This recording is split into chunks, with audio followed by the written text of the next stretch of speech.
Boa tarde, pessoal. Hoje a gente tem mais um encontro FEX marcado, né, do nosso grupo de pesquisa em família, emoções, gênero e sexualidade. Hoje a gente vai discutir mais um pouquinho do livro da Grada, o Memórias da Plantação, os capítulos 5, 6, 6, 7 e 8.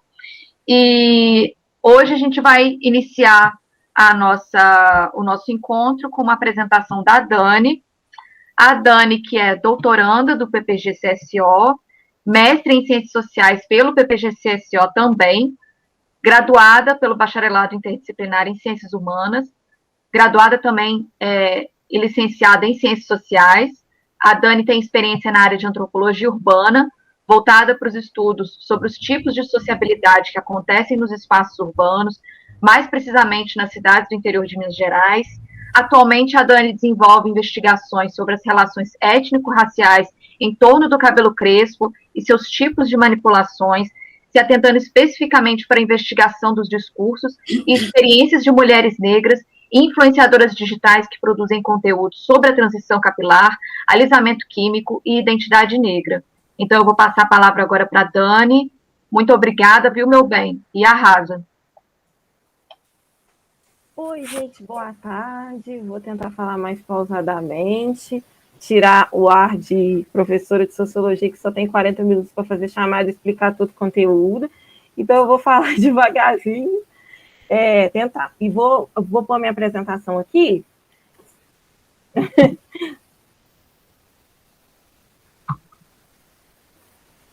Gente, está aparecendo o slide?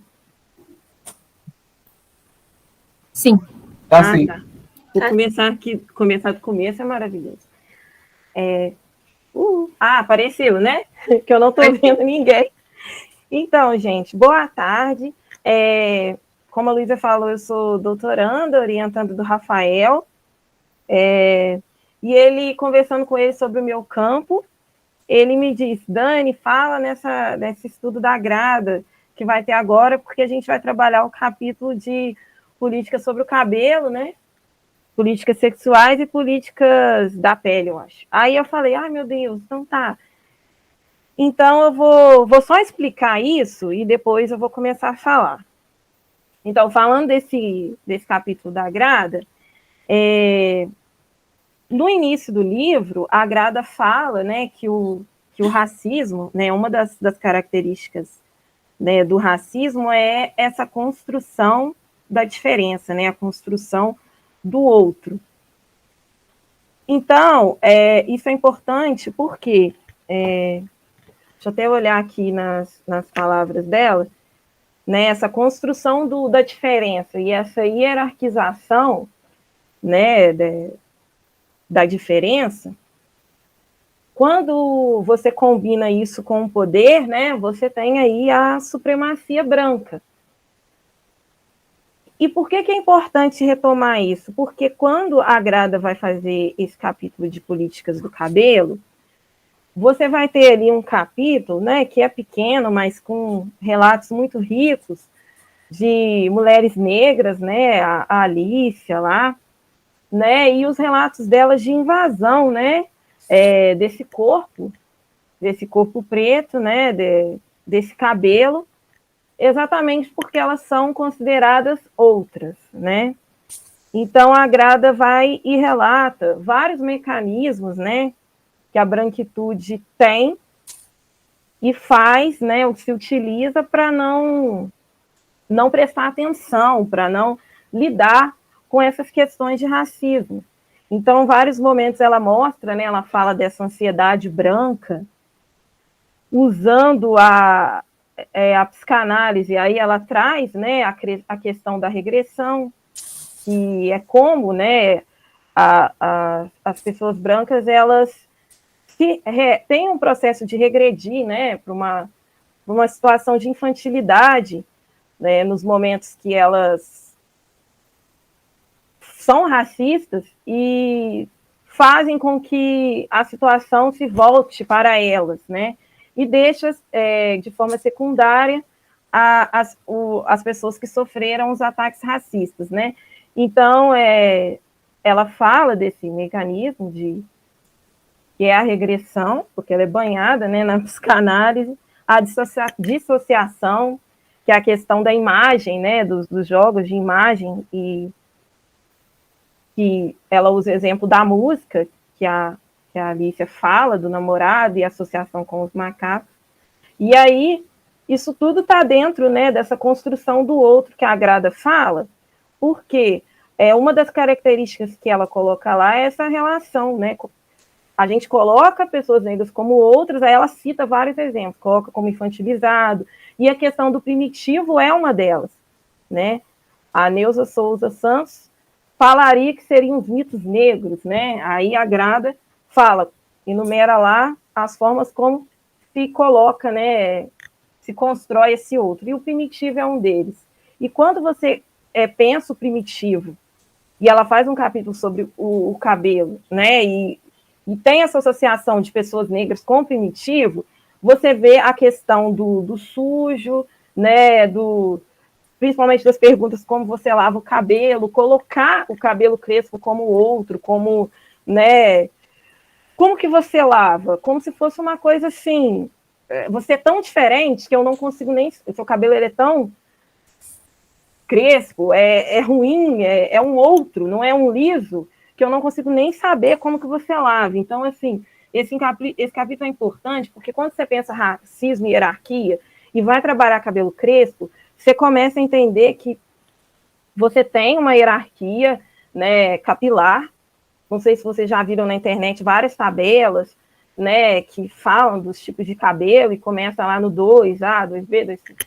E aí você chega nos cabelos 4, que são os cabelos crespos, 4A, 4B, 4C, e são os cabelos mais recriminados. Então, assim, as pessoas não associam um cabelo cacheado com uma raiz lisa a um macaco, mas as pessoas associam um cabelo crespo a um macaco, por exemplo. Então, assim, é importante, porque como a Grada fala de racismo e diferença, e como a união disso gera o preconceito, é importante porque ela faz esse capítulo exatamente para as mulheres negras falarem dessas invasões nesse corpo que é considerado outro, e dentro desse corpo, especificadamente, o cabelo cresce. Então, chegou em mim agora, né, eu fiz essa introduçãozinha da Grada.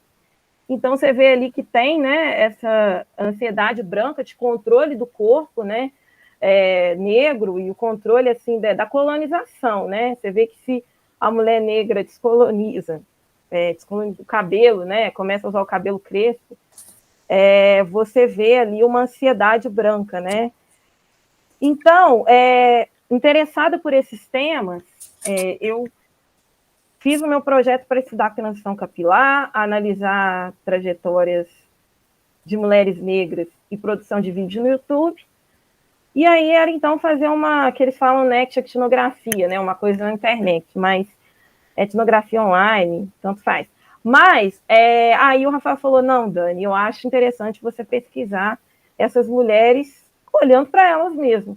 E eu falei assim, olha, então eu vou pensar, eu estava sem ideia, aí vou passar aqui, aí que eu cheguei nessa situação. Então, a Jo Breaks é o nome do salão, eu faço pesquisa desde maio desse ano, em Santos Dumont, né? Não sei se a Bianca conhece, então é de Santos Dumont, não sei se ela conhece a Joelma, mas é no centro de Santos Dumont, na Galeria Giovanni, número 58, Santos Dumont, Minas Gerais, lá em Juiz de Fora. E aí, como é que eu entrei nesse campo? Porque o Rafael falou, não, fala um pouco do seu campo, fala de cabelo lá, então eu vou explicar, né? Começando metodologia aqui, para ficar um negócio meio didático. Eu peguei a frase dela, cliente que virou amiga. O que acontece? Eu tive problemas de conexão, então não deu para colocar todas as fotos que eu queria, mas eu conheci a Joelma, que é essa de box aqui, ó, de box, com jeans mais escuro. Porque ela é tia de uma menina que eu dei aula aqui em Santos Dumont, quando eu dava aula. A Stephanie, eu colocar a foto dela, mas não deu. Porque é importante vocês verem de quem eu estou falando, né? Que eu estou falando de mulheres negras. Então, eu falei, eu vou trazer elas, né? Eu vou trazer elas para o pessoal ver quem é que eu estou falando. Então, é a Joelma Eveline, A Joelma é a transista, a Eveline está começando agora, então ajuda nos reparos, mas também está aprendendo. Então eu conheci a Stephanie e falei, Stephanie, quem faz o seu cabelo? Eu já tinha passado pela transição, então eu usava o meu cabelo natural, né? E eu estava um pouco cansada dos cuidados, e eu queria colocar box, né? Que a gente fala box braids, né? Que são as tranças de caixa, né? Que essas caídas. E aí eu perguntei para ela falou, minha tia que faz. Aí eu conheci a Joelma, por isso Jo Braids, ela colocou esse nome. E aí ela fazia cabelo em casa, ela fez o meu cabelo em casa em 2019, quando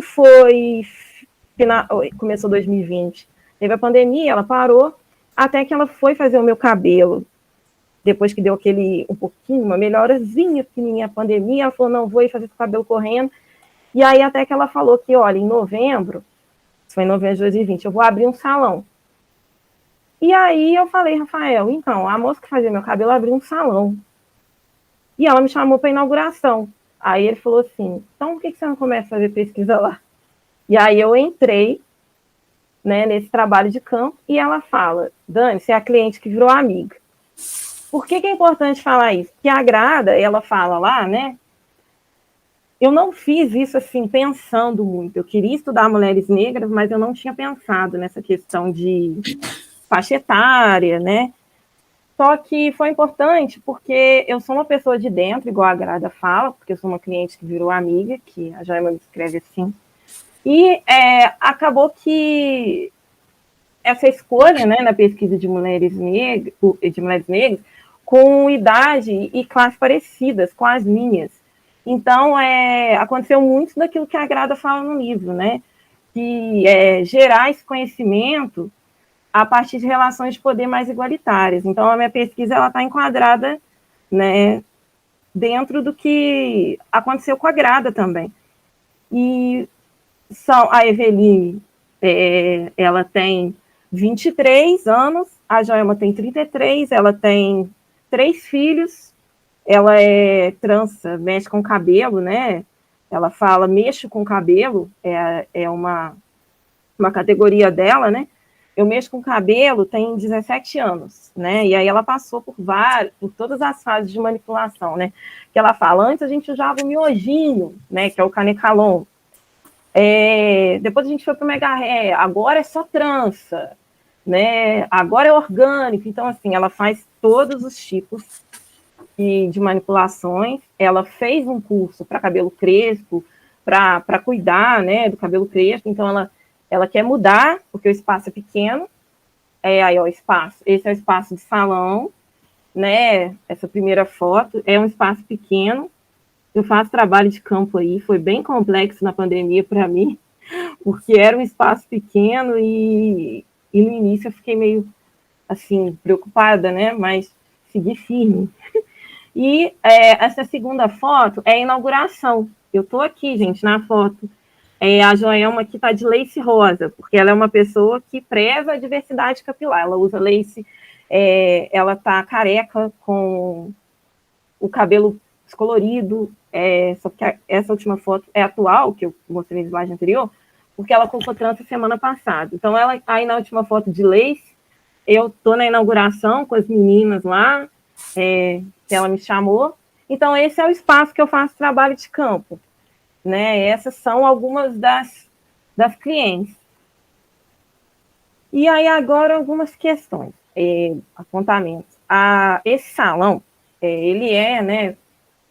Banhei muito pelo que a professora Nilma Lima Gomes, né, fala no livro dela, que ela estuda salões, né? Estudou sobre salões no BH, e ela fala o conceito de salão étnico.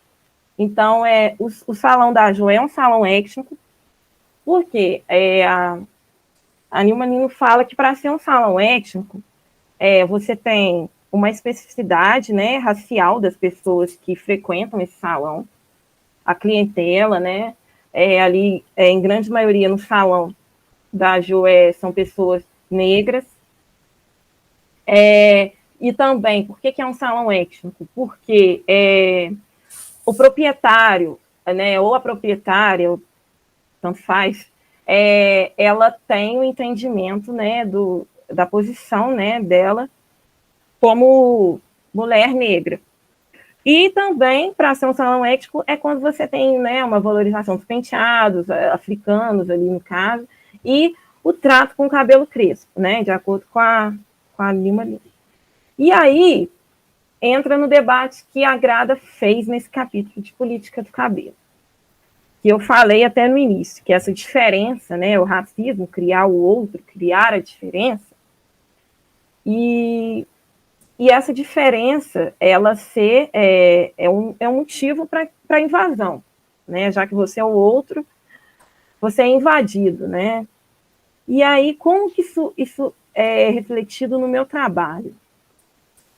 Quando a Jo tem um entendimento que ali, ela tem um entendimento que ali, nas várias frases dela, igual, por exemplo, ela fala, imagina uma pessoa negra chegar no salão para arrumar o cabelo e a cabeleireira for branca. Então, quando ela fala sobre isso, porque é uma coisa recorrente, várias outras mulheres negras, né, falam que não, eu nem frequentava salão, porque, né, em Santos Dumont não tinha, né, um salão como o dela, assim.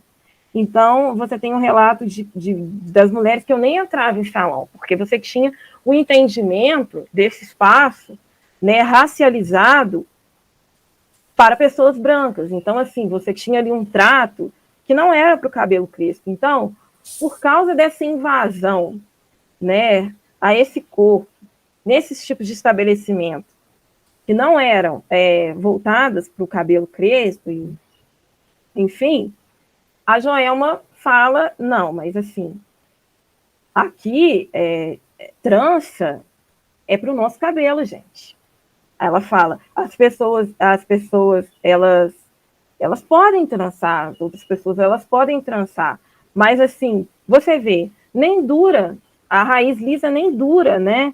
Então, ela fala, não, ela tem entendimento que aquele espaço ali é para pessoas negras. E aí, como que eu concluí isso também?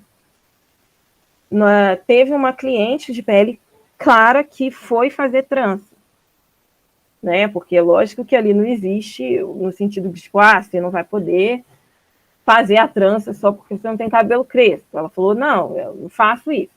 E aí, estava todo mundo conversando e rindo, e aí uma moça disse, olha, então, vamos comportar, gente. Tem gente branca aqui. Então, é um salão que você... as conversas delas, elas racializam as pessoas brancas, né? Elas são racializadas ali. No sentido de que tem um pertencimento com aquele espaço, né? Aquele espaço ali é nosso. E aí, quando eu falo isso, não deu para tirar foto, gente, da decoração do salão, mas tem vários quadrinhos, ela sempre está tão cheio, tem vários quadrinhos e um deles é A Revolução Não Será Alisada. E aí, o que acontece? O filho da Joelma, ele frequenta lá também, então ele falou assim, não, mas que quadro é esse aí? Revolução Não Será Alisada? Aí ele falou, não entendi.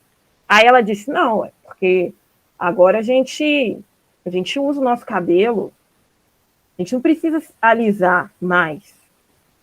Porque antes a gente tinha que alisar, as pessoas tinham vergonha de usar trança, e aí eu lembro que ela falou, hoje todo mundo quer nosso cabelo, você vê.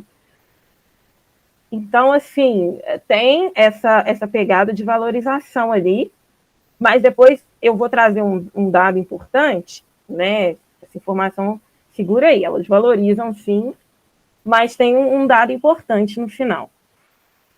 A outra questão é que esse espaço do salão, ele é um ponto de encontro. Esse conceito de ponto de encontro, eu trabalhei com esse conceito. Quando eu fiz BI, eu fiz um projeto, meu TCC sobre salão de beleza. Isso lá em 2013. E eu quis fazer trabalho de campo, na época, para fazer. A Rogéria que me orientou, Rogéria Dutra. E aí lá, era um salão do meu bairro, né? Porque esse salão que eu pesquiso é do centro de Santos Dumont. E eu descobri que esse salão, ele era um ponto de encontro. Então eu falei assim, olha, espaço, sociabilidade, ponto de encontro, Só que eu não trabalhei as questões de gênero, muito afinco, né? Era só um artigo, e nem debates étnico-raciais nesse artigo. Então, quando eu fui fazer a apresentação, eu falei assim, olha, o Salão da Jo é um ponto de encontro, mas eu vou colocar um adendo, ponto de encontro para pessoas negras, né? Uma sociabilidade entre pessoas negras. Então, quem são essas pessoas que sociabilizam ali? Porque a questão de salão como espaço de sociabilidade é exatamente isso. Não é só um espaço físico para fins estéticos. É um espaço para o lazer também, para o divertimento. E isso pode acontecer em forma de conversa, da fofoca, né? E por aí vai. Então, além de ser um salão étnico, é um ponto de encontro. E quem que são essas pessoas que ficam lá? São pessoas que têm vínculos afetivos com a Jo, tem laços de parentesco, irmã dela, prima. Eu estou nesse meio também, como cliente amiga, né? E você tem ali um supermercado perto, né? Então, a irmã dela e a prima trabalham no supermercado, então elas vão passar o horário de almoço lá. Então, vários relatos no campo, às vezes que eu pego, são desse horário de almoço. Tem música, o filho dela às vezes leva caixinha, então, não são todas as músicas, né?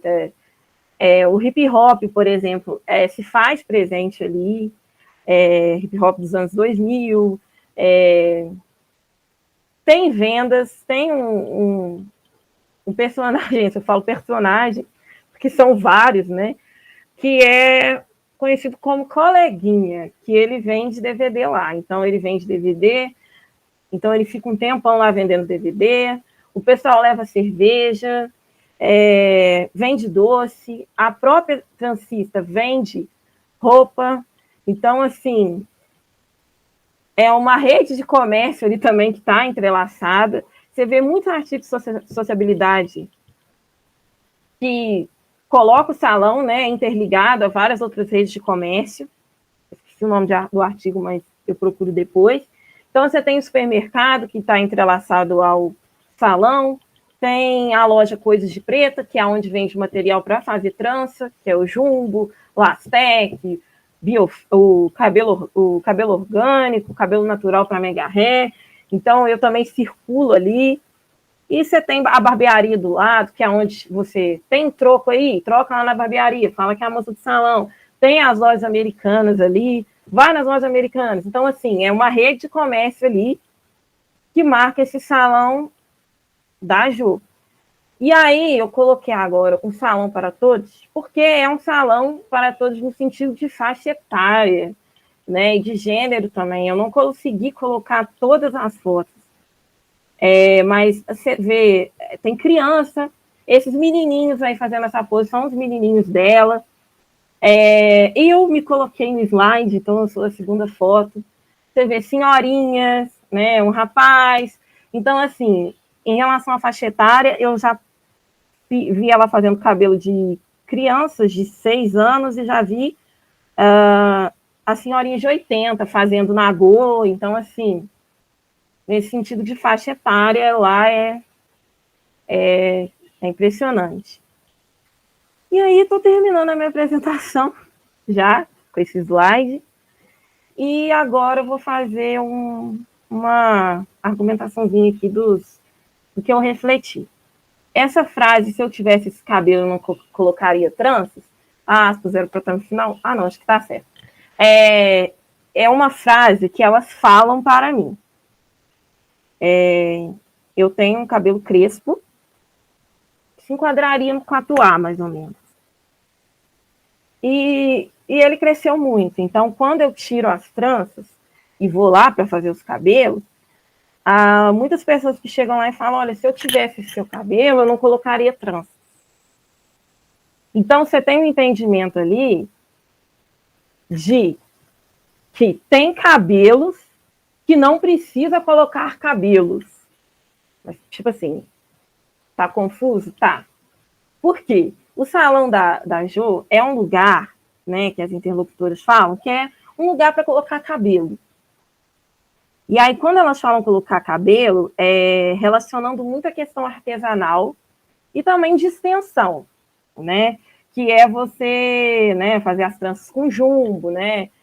Que é um material que vai deixar maior, né? Ou mega hair, ou e por aí vai. E aí você coloca um cabelo, porque é uma questão artesanal e porque para as interlocutoras, né, elas entendem que ser transista é um dom, né? Tem um entendimento ali que se fizer isso por dinheiro, não vai dar certo. Então, colocar cabelo é ligado a isso. E também ao entendimento de, não seria camuflar, mas esconder, né? Esconder o seu cabelo. Colocar um cabelo em cima do outro, né? Então, como é que é esse entendimento delas de qual cabelo precisa colocar cabelo? Você tem o cabelo 4C, né, que é o cabelo black, que formam cachos com uma espessura mais fininha. E esse tipo de cabelo é entendido para elas como um cabelo que precisa colocar outro cabelo. Por exemplo, uma das primas dela chegou no salão correndo e eu olhei para ela, pensei assim, gente, ela tá correndo, estava atrasada. E aí a Jo falou com ela, você tá atrasada, né? Você falou comigo que tinha ido no postinho de saúde antes, mas eu duvido que você ia sair com esse cabelo, porque ela tava sem, né? Sem tranças, ela tava com o cabelo dela, né? Que a gente fala que é o cabelo natural, né? E aí ela falou, não, mas duvido que você ia sair com esse cabelo. E eu olhei para ela e falei assim, gente, mas deixa eu analisar. Eu olhei, era um cabelo 4C. E aí, quando as pessoas falam isso para mim, eu entendo, né, que se tem ali uma construção de valorização da estética negra, da beleza, né, e dos cabelos, mas, lendo a grada, mais para o finalzinho desse capítulo, usar o 4C já é tornar-se negra demais. Ela falou, igual ela fala, tornar-se muito negra. Então, até certo ponto ali, dá para ser negra. Mas de um ponto para lá, já é demais. Então, a extensão, o mega hair e outros pontos são entendidos ali para pessoas que têm, né, o crespo 4C. Então, é importante, né, frisar que tem um entendimento ali ainda, né, desse debate de hierarquizar texturas.